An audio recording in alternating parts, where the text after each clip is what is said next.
welcome to Vedantu Malayalam channel. എല്ലാവർക്കും Vedantu Malayalam ചാനലിലേക്ക് സ്വാഗതം. It's me Lerin Davis, your physics master teacher. And yes, ഇന്ന് നമ്മൾ deal ചെയ്യാൻ പോകുന്നതാണ് നമ്മുടെ കീം എക്സാമിനെ കുറിച്ചിട്ട് അല്ലേ. നമ്മുടെ കേരള ബേസ്ഡ് ആയിട്ടുള്ള ഒരു എക്സാമാണ്, ഒരു എൻട്രൻസ് എക്സാമാണ്. ഇതിനെ കുറിച്ചിട്ട് കുറേ കാര്യങ്ങൾ അറിയാനും നിങ്ങൾക്ക് എന്താ പറയുക ഉള്ളിൽ ഒരുപാട് ആഗ്രഹങ്ങൾ ഉണ്ടായിരിക്കും. ഇതെന്താണ്, എന്തൊക്കെ എക്സാംസ്, ഏതൊക്കെ കോഴ്സിന് ഇത് എലിജിബിൾ ആണ്, ഈ എക്സാം എഴുതിയിട്ടുണ്ടെങ്കിൽ എനിക്ക് എന്തൊക്കെ ചെയ്യാം, എന്തൊക്കെ വൈഡ് വെറൈറ്റീസ് ഓഫ് കാര്യങ്ങൾ ചെയ്യാം. സോ ഇത് ജസ്റ്റ് ഒരു പാർട്ട് 1 ആയിട്ട് മാത്രം കാണാം. കാരണം ഒരുപാട് നമുക്ക് പറയാനുണ്ട് കീം കോഴ്സിനെ കുറിച്ചിട്ട്. സോ യെസ്, അപ്പം അങ്ങനെയാണെന്നുണ്ടെങ്കിൽ നമുക്ക് നോക്കി തുടങ്ങാം. സോ ഇത്തവണത്തെ കീം 2024 ഫോക്കസ് ചെയ്യുന്ന സ്റ്റുഡൻസ് മസ്റ്റായിട്ട് കാണാൻ. ഈ പറഞ്ഞതുപോലെ തന്നെ ഇതിൻ്റെ ഒരു പാർട്ട് 2 വരും. അതായത് ഇതിനെക്കാളും കുറച്ചും കൂടെ എന്താ പറയുക ഡീറ്റെയിൽസും എല്ലാം എക്സ്പ്ലെയിൻ ചെയ്തിട്ടുള്ളൂ. ഇത് ജസ്റ്റ് എന്താ പറയുക ഒരു ഇൻട്രൊഡക്ഷൻ മാത്രമാണ്. സോ ആ ഒരു പോയിന്റ് ഓഫ് വ്യൂവിൽ കണ്ടാൽ മതി. ഓഫ് കോഴ്സ് നമ്മൾ ഇന്നത്തെ ഈ ഒരു സെഷനിൽ ഡീൽ ചെയ്യാൻ പോകുന്ന കാര്യങ്ങൾ, ഇതിന് ബേസിക് ആയിട്ട് എന്തൊക്കെ ഡോക്യുമെന്റ്സ്, അതായത് നിങ്ങൾ ഈ പ്രോസസ്സ് എങ്ങനെയാണ് കീമിന് വേണ്ടിയിട്ട് നിങ്ങൾ എന്ന് തൊട്ട് കാര്യങ്ങൾ ചെയ്തു തുടങ്ങണം, എന്ന് തൊട്ടാണ് നിങ്ങളുടെ പ്രിപ്പറേഷൻസ് സ്റ്റാർട്ട് ചെയ്യുന്നത്, ഇതൊക്കെയാണ് നമ്മൾ ഈ ഡോക്യുമെന്റ്സ് റിക്വയർഡിൽ പറയുന്നത്. ആൻഡ് ഓൾസോ നമ്മളെല്ലാവരും എന്താ പറയുക ഏറ്റവും ആദ്യം ചിന്തിക്കുന്നത് ഏത് കോഴ്സിന് പോകുമ്പോഴും അത്യാവശ്യം ഒരു ആവറേജ് ഫാമിലിയിൽ നിന്ന് വരുന്ന കുട്ടിയാണെങ്കിൽ ചിന്തിക്കുന്നത് ഫീസിനെ കുറിച്ചിട്ടാണ്. സോ ആ ഫീസിനെ കുറിച്ച് നമ്മൾ പറയും. ആൻഡ് ഓൾസോ ഇതിൽ എന്തെങ്കിലും കറക്ഷൻസ് പോസിബിൾ ആണോ? യെസ്, അത് എന്താ പറയുക നിങ്ങൾ ഇപ്പം ചിന്തിക്കില്ല. വൺസ് നിങ്ങൾ ആപ്ലിക്കേഷൻ ഫോം ഒക്കെ ചെയ്ത് കഴിയുമ്പോൾ നിങ്ങൾ ചിന്തിച്ച് തുടങ്ങും. Okay, yes. അതുപോലെ തന്നെ എന്താണ് ഇതിന് എലിജിബിലിറ്റി ക്രൈറ്റീരിയ? എനിക്ക് +2 മാത്രം പറയാം, +2 മാത്രം ഞാൻ ഫിനിഷ് ചെയ്താൽ മതിയോ? എന്തൊക്കെയാണ് എനിക്ക് +2 കഴിഞ്ഞിട്ട് എൻ്റെ സർട്ടിഫിക്കറ്റ് വന്നിട്ടാണോ എനിക്ക് ചെയ്യാൻ പറ്റുന്നത്? സോ ഇതൊക്കെയാണ് ഇന്നത്തെ ഈ ഒരു സെഷനിൽ നമ്മൾ ഡിസ്കസ് ചെയ്യാൻ പോകുന്നത്. So yes, let start. അപ്പം നമ്മൾ ഇത് കഴിഞ്ഞ കുറേ വർഷത്തെ അതായത് ലാസ്റ്റ് ഫ്യൂ ഇയേഴ്സിൽ എത്ര സ്റ്റുഡൻസ് അപ്പിയർ ചെയ്തിട്ടുണ്ട് എന്നുള്ളൊരു ഡാറ്റയാണ്. സോ അങ്ങനെയാണ് നമുക്ക് 2018ലും 2019ലും ഭയങ്കരമായിട്ട് പീക്ക്, അതായത് കൂടുതൽ സ്റ്റുഡൻസും എഞ്ചിനീയറിംഗ് എന്ന് പറയുന്ന കോഴ്സിന്, എഞ്ചിനീയറിംഗ്, ആർട്ടിടെക്ചർ, അതുപോലെ തന്നെ മെഡിക്കൽ അലൈഡ് കോഴ്സസ്, ഇതൊക്കെയാണ് കീം എക്സാം ത്രൂ നമുക്ക് എഴുതാൻ പറ്റുന്ന അല്ലെങ്കിൽ നമുക്ക് എത്തിച്ചേരാൻ പറ്റുന്ന കോഴ്സുകൾ എന്ന് പറയുന്നത്. സോ ഈ ഒരു ടൈമിൽ നമുക്കറിയാം ഡെഫിനറ്റ്ലി എഞ്ചിനീയറിംഗ് എന്ന് പറയുന്ന ആ ഒരു കോഴ്സിന് അല്ലെങ്കിൽ ആ ഒരു സംഭവത്തിന് ഭയങ്കരമായിട്ടൊരു ഹൈപ്പ് ഉണ്ടായിരുന്നു. ആൻഡ് അതിനുശേഷം കുറച്ച് ഡ്രോപ്പായി.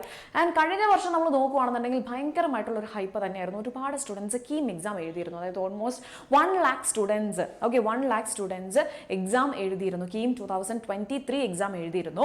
സോ അതുകൊണ്ട് തന്നെ നമുക്കറിയാം ഈ വർഷവും നമുക്ക് ഇതിൽ കുറയാതെ തന്നെ പ്രതീക്ഷിക്കാൻ പറ്റും. കാരണം എഞ്ചിനീയറിംഗിന് പിന്നെയും എന്താ പറയുക ഒരു അതിൻ്റെ ഒരു പ്രൗഢി പിന്നെയും തിരിച്ചു വന്നിരിക്കുകയാണെന്ന് വേണമെങ്കിൽ നമുക്ക് പറയാം. അതാണ് നമുക്ക് ഈ ഒരു സ്റ്റാറ്റിസ്റ്റിക്സ് എന്ന് മനസ്സിലാവുന്നത്. വൺസ് എങ്ങനെയോ നിന്നിരുന്നതാണ്, പക്ഷേ ഇപ്പം കഴിഞ്ഞ കുറച്ച് വർഷങ്ങളായിട്ട് കുറഞ്ഞു വരുമായിരുന്നു. But again 2023 almost 1 lakh students ആണ് അപ്പിയർ ചെയ്തിട്ടുള്ളത്.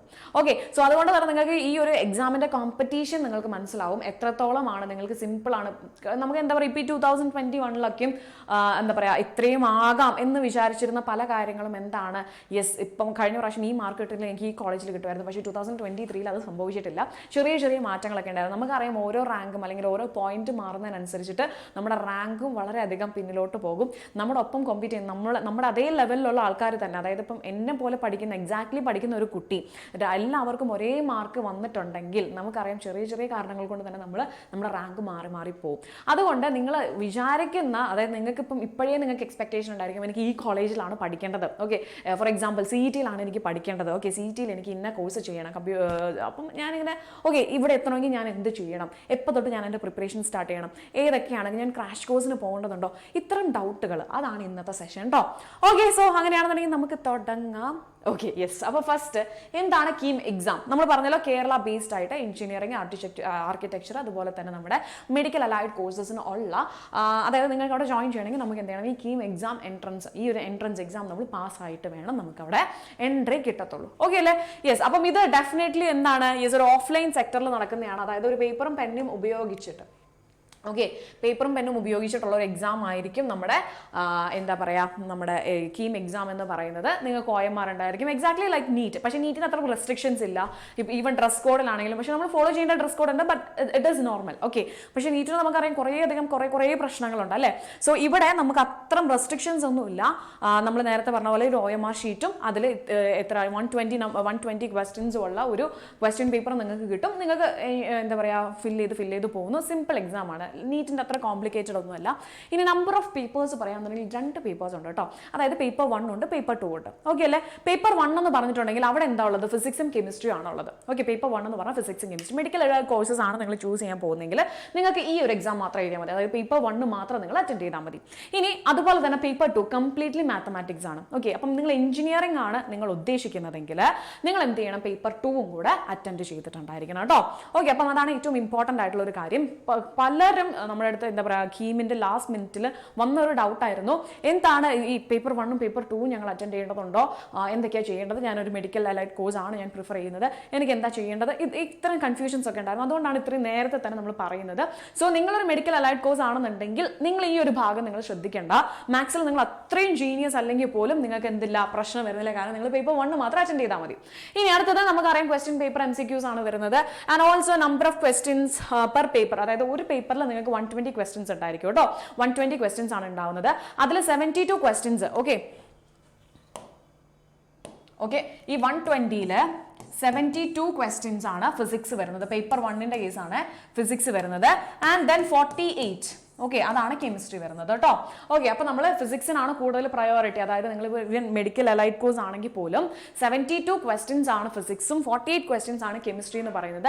ആൻഡ് കമ്പാരിറ്റീവ്ലി കെമിസ്ട്രി ക്വസ്റ്റ്യൻസ് ഒക്കെ ഇത്രയും വർഷങ്ങൾ നമ്മൾ നോക്കുവാണെങ്കിൽ ഒരു ഈസി ലെവൽ ക്വസ്റ്റ്യൻസ് ആണ്. അത് അത്യാവശ്യം നിങ്ങൾ ബോർഡ്സിന് പഠിച്ചിട്ടുള്ള കുട്ടികളാണെങ്കിൽ കൂടെ നിങ്ങൾക്ക് ഇത് അത്യാവശ്യം നല്ല രീതിയിൽ മാർക്ക് കിട്ടാനുള്ള സാധ്യതയുണ്ട്. 72 ക്വസ്റ്റ്യൻസ് ആണ് ഫിസിക്സ് വരുന്നത്. ഈവൻ ഫിസിക്സ് പറയുകയാണെന്നുണ്ടെങ്കിൽ നമ്മൾ ഒരു നീറ്റ് ലെവൽ തന്നെ, അതിൽ കൂടുതലൊന്നും പറയാം, JEE ലെവലിലൊന്നുള്ള ക്വസ്റ്റ്യൻസ് ഇല്ല, നീറ്റ് ലെവൽ തന്നെ. പക്ഷേ റെയർ ആയിട്ട് നമ്മൾ 2018-19 ഒക്കെ നോക്കുകയാണെന്നുണ്ടെങ്കിൽ 2-3 ക്വസ്റ്റ്യൻസ് എടുത്ത് എണ്ണ എടുക്കാവുന്ന കുറച്ച് ക്വസ്റ്റ്യൻസ് എന്താ പറയുക JEE ലെവലിൽ ചോദിച്ചിരുന്നു. എന്നിരുന്നാൽ പോലും ഫിസിക്സും കമ്പാരിറ്റീവ്ലി ഒരു മോഡറേറ്റ് ലെവൽ നമുക്ക് പറയാം. പക്ഷേ ഏറ്റവും ഈസി എന്ന് പറയുന്നത് കെമിസ്ട്രി ആണ്. 48 മാർക്സ്, അതായത് 48 ക്വസ്റ്റ്യൻസിന് 48 × 4 ആണ് വരിക. ഇത്രയും മാർക്ക് നിങ്ങൾക്ക് ഈസി ആയിട്ട് സ്കോർ ചെയ്യാവുന്നതേ ഉള്ളൂ. ദെൻ 72 ആണ് ഫിസിക്സ് വരുന്നത്. Again 1 more question paper. അതായത് നിങ്ങൾ എഞ്ചിനീയറിംഗ് ആണെന്നുണ്ടെങ്കിൽ 120 ക്വസ്റ്റ്യൻസ് വരുന്ന പേപ്പർ 2 ഉണ്ട് മാത്തമാറ്റിക്സിന്. അപ്പോൾ നിങ്ങൾ എഞ്ചിനീയറിംഗ് ഫോക്കസ് ചെയ്യുന്ന സ്റ്റുഡൻസ് ആണെങ്കിൽ നിങ്ങൾക്ക് ഡെഫിനറ്റ്ലി അറിയാം ഏതിനാണ് നിങ്ങൾ കൂടുതൽ ഫോക്കസ് കൊടുക്കേണ്ടത്, മാത്തമാറ്റിക്സ്. സോ ഇപ്പൊ തന്നെ മാത്സിൽ നല്ല രീതിയിൽ നിങ്ങൾ ഓരോ കോൺസെപ്റ്റും എല്ലാ കാര്യങ്ങളും കൃത്യമായിട്ട് പഠിച്ചു തുടങ്ങാം. കാരണം ഏറ്റവും വെയിറ്റേജ് വരുന്നതാണ് നമ്മുടെ മാത്തമാറ്റിക്സ് എന്ന് പറയുന്ന സബ്ജക്റ്റിന്. Okay, then priority to physics, then chemistry. പക്ഷേ മെഡിക്കൽ അലൈഡ് കോഴ്സസ് ആണെന്നുണ്ടെങ്കിൽ നിങ്ങൾ ഈ 120യെ കുറിച്ചിട്ട് നിങ്ങൾ ബോധറേ വേണ്ട. ഇനി അടുത്തത് നമുക്കറിയാം നീറ്റിന്റെ പോലെ തന്നെ ഒരു ക്വസ്റ്റ്യൻ റെഡിയായ 4 മാർക്ക്, ഒരു ക്വസ്റ്റ്യൻ തെറ്റിയിട്ടാണെങ്കിൽ മൈനസ്. നെഗറ്റീവ് മാർക്ക് ഉണ്ട് കേട്ടോ. ഓക്കെ, നെഗറ്റീവ് മാർക്ക് നമുക്ക് ഉണ്ട്. ഏതില്? നമ്മുടെ കീം എക്സാമിലും നീറ്റിനെ പോലെ തന്നെ നെഗറ്റീവ് മാർക്ക് ഉണ്ട്. ഇനി അടുത്തത് ടോട്ടൽ മാർക്സ് വരുന്നത് പെർ പേപ്പർ. അതായത് നമുക്കറിയാം 120 ക്വസ്റ്റ്യൻസ് ആണ് വരുന്നത്. 120 × 4 ദാറ്റ് മീൻസ് 480. ഓക്കെ, 120 × 4 4 മാർക്കാണ് ഒരു ക്വസ്റ്റിന്. സോ ടോട്ടൽ നിങ്ങൾക്ക് ഒരു പേപ്പർ 1ൽ നിന്ന് സ്കോർ ചെയ്യാവുന്നത്, മാക്സിമം സ്കോർ ചെയ്യാവുന്നതാണ് 480. ആൻഡ് ഓൾസോ നിങ്ങൾ എഞ്ചിനീയറിംഗ് ആണെന്നുണ്ടെങ്കിൽ 480 + 480 വരും അല്ലേ. 480 + 480 720 ആയിരിക്കും നിങ്ങളുടെ ടോട്ടൽ വരുന്നത്. ഓക്കെ, അല്ലല്ലോ 960. Okay, yes. പക്ഷേ ഇത് എഗെയിൻ നമ്മൾ എന്ത് ചെയ്യും? യെസ്, ഇത് ഈ മാർക്കിന് നമ്മൾ കുറച്ചും കൂടെ റെഡ്യൂസ് ആയിട്ട് വരും. അത് നമ്മൾ സെക്കൻഡിലാണ് പറയുന്നത്. സോ നിങ്ങൾക്ക് അറിയാം ഫസ്റ്റ് എക്സാം കഴിയുമ്പോൾ 48, അതായത് നിങ്ങളുടെ പേപ്പർ 1 കഴിയുമ്പോൾ 48 മാർക്കും പേപ്പർ 2 കഴിയുമ്പോൾ 48. കറക്റ്റ് തന്നെയല്ലേ? യെസ്. ഓക്കെ, സോ 960 ആണ് ടോട്ടൽ വരിക. പക്ഷേ ഔട്ട് ഓഫ് 960 അല്ല കേട്ടോ നമ്മൾ സ്കോർ പറയുന്നത്. ആൻഡ് ഓൾസോ നിങ്ങൾ ഏറ്റവും ഇമ്പോർട്ടൻ്റ് ആയിട്ട് അറിയേണ്ട കാര്യമാണ് +2ന്റെ മാർക്ക്. അതായത് നിങ്ങളുടെ +1 +2ന്റെ മാർക്ക് ആഡ് ചെയ്തിട്ടാണല്ലോ നിങ്ങളുടെ +2ന്റെ മാർക്ക് എന്ന് പറഞ്ഞിട്ട് വരുന്നത്.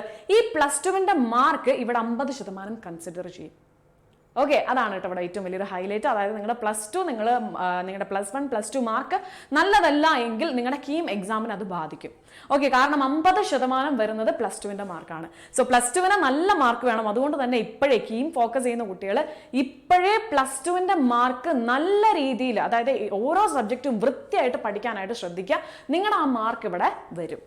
ഓക്കെ, നിങ്ങൾക്കറിയാം ഇവിടെ 960 ഔട്ട് ഓഫ് 960ൽ നിങ്ങൾക്ക് വരുന്നു. ഓൾറെഡി നിങ്ങൾ എന്ത് ചെയ്യുന്നുണ്ട്? നിങ്ങളുടെ +1 +2ന്റെ മാർക്ക് വരുന്നുണ്ട്. സോ അവിടെ ഏറ്റവും കൂടുതൽ നമുക്കറിയാം ഈസി ആയിട്ട് നമുക്ക് മാർക്ക് സ്കോർ ചെയ്യാവുന്നത് +2നാണ്. ഓക്കെ, അതായത് +1 +2ന്റെ മാർക്കാണ് നമുക്ക് ഈസി ആയിട്ട് വരുന്നത്. അവിടെ 50% അതിന് വെയിറ്റേജ് വരുന്നുണ്ട്. ബാക്കി 50% നമ്മുടെ ഈ ഒരു സ്കോർ വരുന്നത് കേട്ടോ, കീം എൻട്രൻസ് എക്സാമിന്റെ. സോ ഇമ്പോർട്ടൻ്റ് ആയിട്ടുള്ള കാര്യമാണ്. ഇപ്പോഴേ നിങ്ങൾ പഠിച്ചു തുടങ്ങുക, വൃത്തിക്ക് പഠിച്ചു തുടങ്ങാം. ആൻഡ് എക്സാം ഡ്യൂറേഷൻ വരുന്നത് ഒരു പേപ്പറിന് 2 hours 30 minutes, 2.5 മണിക്കൂറാണ് നമ്മുടെ എക്സാം ഡ്യൂറേഷൻ വരുന്നത് കേട്ടോ. Okay, yes. ഇനി അടുത്ത നമുക്ക് പറയാം മീഡിയം ഓഫ് ലാംഗ്വേജ് ഇംഗ്ലീഷിലായിരിക്കും നിങ്ങളുടെ ക്വസ്റ്റ്യൻ പേപ്പേഴ്സ് ഉണ്ടായിരിക്കുന്നത്. ഇനി എലിജിബിലിറ്റി ക്രൈറ്റീരിയ എന്ന് പറയുന്നുണ്ടെങ്കിൽ ഡെഫിനറ്റ്ലി നമ്മൾ എന്തായിരിക്കണം, +2 നമ്മുടെ ഫിനിഷ് ചെയ്ത് എക്സാം എഴുതിയിട്ടുണ്ടായിരിക്കണം. The candidate must have physics, mathematics as compulsory subject and chemistry or computer science, biology as one of the optional subject with at least 45% mark put together in the subject are eligible for admission. Okay, അടുത്തത് architecture ആണെങ്കിൽ the candidate must have passed higher secondary examination Kerala or any recognized board with at least 50% aggregate marks in physics, chemistry and mathematics.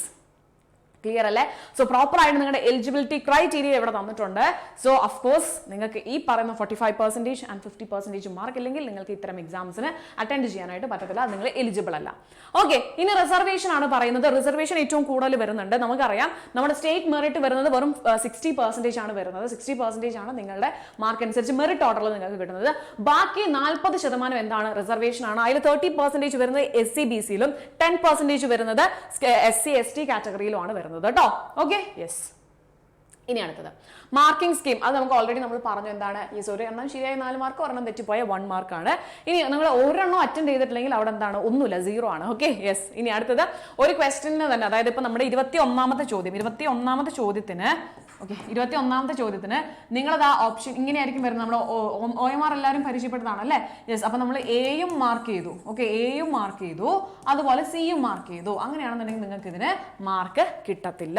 Okay, negative mark ആയിരിക്കും നിങ്ങൾക്ക് അവിടെ വരുന്നത്. Okay അല്ല? അപ്പം എപ്പോഴും ശ്രദ്ധിക്കുക, കുട്ടികൾ ചെയ്യുന്ന മിസ്റ്റേക്ക്, അതായത് യൂഷ്വലി ചെയ്യുന്ന ഒരു മിസ്റ്റേക്ക് പറഞ്ഞുതരാം. അതായത് നമ്മളിങ്ങനെ മാർക്ക് ചെയ്തുകൊണ്ടിരിക്കുകയായിരിക്കും. ഓക്കെ, അപ്പം ചിലർ ബൾക്ക് ആയിട്ടായിരിക്കും ചെയ്യുന്നത്. 10 ക്വസ്റ്റ്യൻസ് ഒരുമിച്ച്, 12 ക്വസ്റ്റ്യൻസ് ഒരുമിച്ച്. ഓക്കെ, സോ അപ്പോൾ നിങ്ങളിപ്പം ആദ്യത്തെ 10 ക്വസ്റ്റ്യൻ ചെയ്തു, 10ാമത്തെ ചോദ്യം നിങ്ങൾക്ക് അറിയത്തില്ല. അപ്പോൾ നിങ്ങൾ അവിടെ എന്ത് ചെയ്തു, യെസ്, അവിടെ ഒന്നും മാർക്ക് ചെയ്തിട്ടില്ല. ഇനി അടുത്ത സെറ്റ് ഓഫ് ക്വസ്റ്റ്യൻസ് നിങ്ങൾ ചെയ്യാൻ പോകും 11 to 20. അപ്പോൾ നിങ്ങളുടെ മൈൻഡിൽ ചിലപ്പോൾ എന്തായിരിക്കും, യെസ് 10 വരെ കഴിഞ്ഞതല്ലേ, അപ്പോൾ അതിന് തൊട്ട് താഴെ പോയിട്ട് നമ്മൾ എന്ത് ചെയ്യും, 11 ഇടും. അതിന് തൊട്ട് താഴെ നമ്മൾ 12 ഇടും. അപ്പോൾ നമുക്കറിയാം 11 എന്ന് പറഞ്ഞാൽ നമ്മൾ മാർക്ക് ചെയ്ത് 10ാമത്തെ ചോദ്യത്തിനും, 12 നമ്മൾ മാർക്ക് ചെയ്ത് ഇതിന് 11ാമത്തെ ചോദ്യത്തിനും. അതായത് ഇത്രയും ആൻസേഴ്സ് നമ്മുടെ കറക്റ്റ് ആണെങ്കിൽ അവിടെയൊക്കെ എന്താ വരുന്നേടാ, നെഗറ്റീവ് മാർക്കാണ് വരുന്നത്. അതുകൊണ്ട് ഈ OMR ഓൾവേസ് എന്താണ്, ബിവെയർ. ഓക്കെ, സോ OMR നിങ്ങൾ ഫില്ല് ചെയ്യുന്ന സമയത്ത് ഏറ്റവും കൂടുതൽ ശ്രദ്ധിക്കേണ്ട ഒരു കാര്യമാണ് കേട്ടോ പറഞ്ഞത്. OMR ഫില്ല് ചെയ്യുമ്പം കൃത്യമായിട്ട് നിങ്ങൾ എഴുതുന്ന ആൻസർ 11ന്റെ ആണെങ്കിൽ 11ന് നേരെയല്ലേ എന്നുള്ളത് നമ്മുടെ ഉത്തരവാദിത്വമാണ് അത് കറക്റ്റ് ആക്കുക എന്നുള്ളത്. ഓക്കെ, തെറ്റിപ്പോയിട്ടുണ്ടെങ്കിൽ ഒന്നും ചെയ്യാനില്ല. ഓക്കെ, ആ പ്രാവശ്യത്തെ കഴിഞ്ഞു. Okay, yes. അടുത്ത ഡോക്യുമെന്റ്സ് ആണ്. ഡോക്യുമെന്റ്സിന്റെ എന്താ പറയുക, ഡെഡിക്കേറ്റഡ് ആയിട്ടുള്ള വീഡിയോ നമ്മുടെ ചാനലിൽ അവൈലബിൾ ആണ്. എന്നിരുന്നാൽ കൂടെ ഇനിയും നമ്മൾ അത് അപ്ലോഡ് ചെയ്യുന്നതായിരിക്കും. സോ ബേസിക് ആയിട്ട് നമുക്ക് അറിഞ്ഞിരിക്കേണ്ടത് അഫ്കോഴ്സ് നമ്മുടെ പാസ്പോർട്ട് സൈസ് ഫോട്ടോ വേണം കേട്ടോ. Okay, yes. അതുപോലെ തന്നെ നമ്മുടെ 10ന്റെയും 12ന്റെയും സർട്ടിഫിക്കറ്റ് വേണം. സോ അവർക്ക് ഇനിയിപ്പോൾ നമുക്കറിയാം ചിലരാണ് കീമിനെ റിപ്പീറ്റ് ചെയ്യുന്നത്. അപ്പം +2 പഠിക്കുന്ന സ്റ്റുഡൻസിന് സർട്ടിഫിക്കറ്റ് ആ ടൈം ആകുമ്പോഴത്തേനും കിട്ടത്തില്ലല്ലോ. അവരെന്ത് ചെയ്യും, അവർക്ക് ജസ്റ്റ് റോൾ നമ്പർ മാത്രം മതി കേട്ടോ. അവരുടെ 10th സർട്ടിഫിക്കറ്റ് ആണ് വേണ്ടത്. ഇനി അതുപോലെ തന്നെ +2 കഴിഞ്ഞ റിപ്പീറ്റേഴ്സ് ആണെന്നുണ്ടെങ്കിൽ നിങ്ങൾക്ക് 12ന്റെ സർട്ടിഫിക്കറ്റ് വേണം. ഓക്കെ, റിപ്പീറ്റേഴ്സ് ആണെങ്കിൽ 12ന്റെ വേണം. ഇനി റിപ്പീറ്റേഴ്സ് അല്ല, നിങ്ങൾ ആ വർഷം തന്നെ 2024 നിങ്ങൾ കീം എഴുതാൻ പോവുകയാണ്, 2024 നിങ്ങൾ ബോർഡ് എഴുതുന്നെങ്കിൽ നിങ്ങൾക്ക് സർട്ടിഫിക്കറ്റ് ഉണ്ടാവില്ല, നിങ്ങൾക്ക് റോൾ നമ്പർ മാത്രം മതി. ഇനി അടുത്ത recent passport size photograph, signature, scanned copy ഇതൊക്കെ അപ്ലോഡ് ചെയ്യേണ്ടതാണ്. അതുപോലെ തന്നെ ബർത്ത് സർട്ടിഫിക്കറ്റ്, നിങ്ങൾ എല്ലാ നമ്മുടെ ഈ പറയുന്ന എല്ലാ ഡോക്യുമെന്റ്സും നിങ്ങൾ അപ്ലോഡ് ചെയ്യേണ്ടതാണ് കേട്ടോ. അതുപോലെ അതിന് സ്പെസിഫിക് ആയിട്ടുള്ള എന്തുണ്ട്, സൈസ് ഉണ്ട്. അതുപോലെ നിങ്ങളുടെ TC സംഭവങ്ങളൊക്കെ വേണ്ടതുണ്ട്. ഇനി ഇതിന്റെ പ്രോസസ്സ് വരുന്നത്, കീം രജിസ്ട്രേഷൻ. അപ്പം ഫസ്റ്റ് നമ്മുടെ സൈറ്റിൽ എന്ത് വരും, www.ce.gov.kerala.gov.in ഇതാണ് നമ്മുടെ ഒഫീഷ്യൽ വെബ്സൈറ്റ് വരുന്നത് കേട്ടോ. ഒഫീഷ്യൽ വെബ്സൈറ്റ് വരുന്നത്. സോ ഇവിടെ ആയിരിക്കും കീമിൻ്റെതായിട്ടുള്ള എല്ലാ അപ്ഡേറ്റ്സും വരുന്നത്. വേറെ ഒരു സൈറ്റിലും നിങ്ങൾക്ക് അപ്ഡേറ്റ്സ് കിട്ടത്തില്ല. ജെന്യുവൻ ആയിട്ടുള്ള അപ്ഡേറ്റ്സ് എന്ന് പറയുന്നത് ഈ ഒരു സൈറ്റിലാണ് വരുന്നത്. സോ ഇവിടെ നമ്മൾ ആദ്യം പോയിട്ട് എന്ത് ചെയ്യും, നമ്മുടെ ഇതൊക്കെ വെച്ചിട്ട് നമ്മൾ ലോഗിൻ ചെയ്യും. ഓക്കെ, ഫസ്റ്റ് പ്രോസസ്സാണ് ലോഗിൻ ചെയ്യാന്ന് പറയുന്നത്.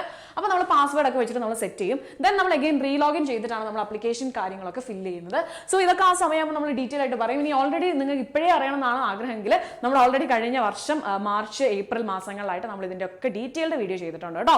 Okay, yes. ഇനി അടുത്തതാണ് ഓരോന്നിന്റെയും സൈസ് ആണ് പറയുന്നത്. ഇത് ജസ്റ്റ് നമ്മളിപ്പോൾ സ്കിപ്പ് ചെയ്ത് വിടുവാണ്. അറിയേണ്ടവർ ഇപ്പം അറിഞ്ഞിരിക്കും, ഇതൊക്കെ നിങ്ങൾക്ക് ആവശ്യമുള്ളതാണ്. എന്നിരുന്നാൽ പോലും നമ്മൾ അത്യാവശ്യ ഘട്ടത്തിലായിരിക്കും ഇത് റിവീൽ ചെയ്യുന്നത്. Okay, yes. ഓക്കെ, അപ്പോൾ അപ്ലിക്കേഷൻ ഫീ വരുന്നത് ജനറൽ കാറ്റഗറി ആണെങ്കിൽ, അത് നിങ്ങൾ എഞ്ചിനീയറിംഗിനാണ് പോകുന്നതെങ്കിൽ എഞ്ചിനീയറിംഗിന് ജനറൽ കാറ്റഗറിയിൽ 700ഉം, SC ആണെന്നുണ്ടെങ്കിൽ 300, ST നില്ലാണ് വരുന്നത്. ഇതിൽ അപ്ഡേഷൻസ് ഒന്നും വരാൻ ചാൻസ് ഇല്ല. നമ്മൾ കഴിഞ്ഞ വർഷത്തെ അതേ ഫീസ് തന്നെയായിരിക്കും. അതുപോലെ തന്നെ നമ്മൾ ആർക്കിടെക്ചറിനും അതുപോലെ എഞ്ചിനീയറിംഗ് ആൻഡ് ആർക്കിടെക്ചർ രണ്ടും നിങ്ങൾ അറ്റൻഡ് ചെയ്യുന്നുണ്ടെങ്കിൽ, ഓക്കെ, രണ്ടിനും നിങ്ങൾ 2 കോഴ്സസ് നിങ്ങൾക്ക് വേണം. രണ്ടിനും കൂടിയാണ് നിങ്ങൾ ചെയ്യുന്നതെങ്കിൽ നിങ്ങൾക്ക് 900 ആയിരിക്കും ഫീസ് വരുന്നത് കേട്ടോ. അതുപോലെ യെസ്, ഫൈനൽ സബ്മിഷൻ, അതായത് നിങ്ങൾ എന്താ പറയുക, ആപ്ലിക്കേഷൻ ഫോം ഫില്ല് ചെയ്ത് നിങ്ങളുടെ പേഴ്സണൽ ഡീറ്റെയിൽസ്, നിങ്ങളുടെ എഡ്യൂക്കേഷണൽ ഡീറ്റെയിൽസ്, നിങ്ങളുടെ മാർക്സ്, നിങ്ങളുടെ സംഭവങ്ങളൊക്കെ നിങ്ങളിങ്ങനെ മാർക്ക് ചെയ്തതിന് ശേഷം നമുക്ക് ഫൈനൽ സബ്മിഷൻ ഉണ്ടായിരിക്കും. ഫൈനൽ സബ്മിഷൻ കഴിഞ്ഞിട്ടുണ്ടെങ്കിൽ അഗെയിൻ നമുക്ക് എന്ത് വരും, അഡ്മിറ്റ് കാർഡ് വരും. അങ്ങനെയായിരിക്കും നമ്മുടെ പ്രോസസ്സ് വരുന്നത്. അഡ്മിറ്റ് കാർഡ് വരുന്നു, നമുക്ക് അസൈൻ ചെയ്തിട്ടുള്ള സ്കൂളിൽ പോയിട്ട് നമ്മൾ എക്സാം എഴുതുന്നു. ദെൻ പിന്നെന്താണ്, കറക്ഷൻ പ്രോസസ്സ്. അപ്പോൾ നമുക്ക് ഓക്കെ, എല്ലാവർക്കും ഉള്ള ഡൗട്ടാണ് കേട്ടോ. അതായത് ഇത് കഴിഞ്ഞിട്ടുണ്ടെങ്കിൽ ഒരു കറക്ഷൻ, നമ്മുടെ തെറ്റിപ്പോയാലും ഇത് കൊടുത്ത് സ്പെല്ലിംഗ് തെറ്റായി പോയാലും പേടിക്കേണ്ട. നിങ്ങൾക്ക് ഒരു 1 വീക്കിനുള്ളിൽ, അതായത് വൺസ് നമ്മുടെ അപ്ലിക്കേഷൻ ഫോം ഫില്ല് ചെയ്യുന്നത് ക്ലോസ് ചെയ്തിട്ടുണ്ടെങ്കിൽ 1 or 2 വീക്സ് ഗ്യാപ്പിൽ നിങ്ങൾക്ക് കറക്ഷൻ വിൻഡോ ഓപ്പൺ ആയിട്ട് വരും. സോ നിങ്ങൾക്ക് ആ സമയത്ത് കറക്ഷൻ ചെയ്യാം. അപ്പോൾ നിങ്ങൾക്ക് ഇപ്പോഴേ ഒരു സമാധാനമായാലും ഓക്കെ, ഒന്ന് തെറ്റി കഴിഞ്ഞാലും കുഴപ്പമില്ല, ഇന്ന് എഴുതി തെറ്റിക്കരുത്, ഭയങ്കര കെയർഫുൾ ആയിട്ട് തന്നെ എഴുതണം കേട്ടോ. ഓക്കെ, സോ ആ കറക്ഷൻ വിൻഡോ കഴിഞ്ഞിട്ട് നിങ്ങൾ തെറ്റിച്ചിട്ടുണ്ടെങ്കിൽ നത്തിങ്, ഓക്കെ, അത് പോയി, കയ്യിൽ നിന്ന് പോയി. Okay, yes. അപ്പോൾ അങ്ങനെയാണെന്നുണ്ടെങ്കിൽ നമ്മൾ ഓൾമോസ്റ്റ് കീമിൻ്റെ കുറച്ച് കാര്യങ്ങളൊക്കെ നേരത്തെ പറഞ്ഞ പോലെ തന്നെ എല്ലാ കാര്യങ്ങളും നമ്മൾ പറഞ്ഞിട്ടില്ല. ഇനിയും ഇതിൻ്റെ പാർട്ട് 2 വരാനിരിക്കുന്നേ ഉള്ളൂ. സോ അതിന് വേണ്ടി വെയിറ്റ് ചെയ്യുക. കാരണം നിങ്ങൾ അറിഞ്ഞിരിക്കേണ്ട കുറച്ച് കാര്യങ്ങളുണ്ട്, ഇമ്പോർട്ടൻ്റ് ആയിട്ട്. കീം 2024 എക്സാം എഴുതാൻ പോകുന്ന സ്റ്റുഡൻസ് മസ്റ്റ് ആയിട്ടും അറിഞ്ഞിരിക്കേണ്ട കാര്യങ്ങളുണ്ട്. അതുകൊണ്ടാണ് പറയുന്നത്. സോ യെസ്, വെയിറ്റ് ചെയ്തിട്ട് തന്നെ ഇരിക്കുക കേട്ടോ. ആരും മടി പിടിച്ചിട്ട് പഠിക്കാതിരിക്കരുത്. അതുപോലെ തന്നെ കീമിന് വേണ്ടി പ്രിപ്പയർ ചെയ്യാൻ ആഗ്രഹിക്കുന്ന കുട്ടികളാണെങ്കിൽ ഓൾറെഡി നമ്മുടെ ചാനലിൽ വീഡിയോസ് കിടപ്പുണ്ട്. എക്സാം ടൈം ആകുമ്പോൾ നമ്മൾ എഗെയിൻ നിങ്ങൾക്ക് വേണ്ടിയിട്ട് വീഡിയോസ് ഇടുന്നതായിരിക്കും. ഓക്കെ, അങ്ങനെയാണെന്നുണ്ടെങ്കിൽ നിങ്ങൾ ഇതുവരെ വീഡിയോ ലൈക്ക് ചെയ്തിട്ടില്ലെങ്കിൽ ലൈക്ക് ചെയ്യാനും ഫ്രണ്ട്സിനൊക്കെ ഷെയർ ചെയ്യാനും സബ്സ്ക്രൈബ് ചെയ്യാനും മറക്കരുത്. ആൻഡ് ഓൾസോ നിങ്ങളുടെ ഫീഡ്ബാക്ക് എന്ന് പറയുന്നത് നമ്മൾ അധികം വാല്യൂ ചെയ്യുന്നതാണ്. അതുകൊണ്ട് തന്നെ നിങ്ങളുടെ ഫീഡ്ബാക്സ് എന്തൊക്കെയാണ് വേണ്ടത്, മാം കീം 2024 ഞാൻ പ്രിപ്പയർ ചെയ്യുന്നുണ്ട്, എനിക്കിത് അറിയണം, ഇതിനെന്താ ഞാൻ ചെയ്യേണ്ടത്, അതൊക്കെ നിങ്ങൾ കൃത്യമായിട്ട് കമൻറ്റ് ബോക്സിൽ മെൻഷൻ ചെയ്യുക. അതിനുള്ള സൊല്യൂഷനായിട്ട് ഞങ്ങൾ വരുന്നതായിരിക്കും. So stay tune to Vedantu Malayalam channel for more videos and updates. Thank you so much. Bye by.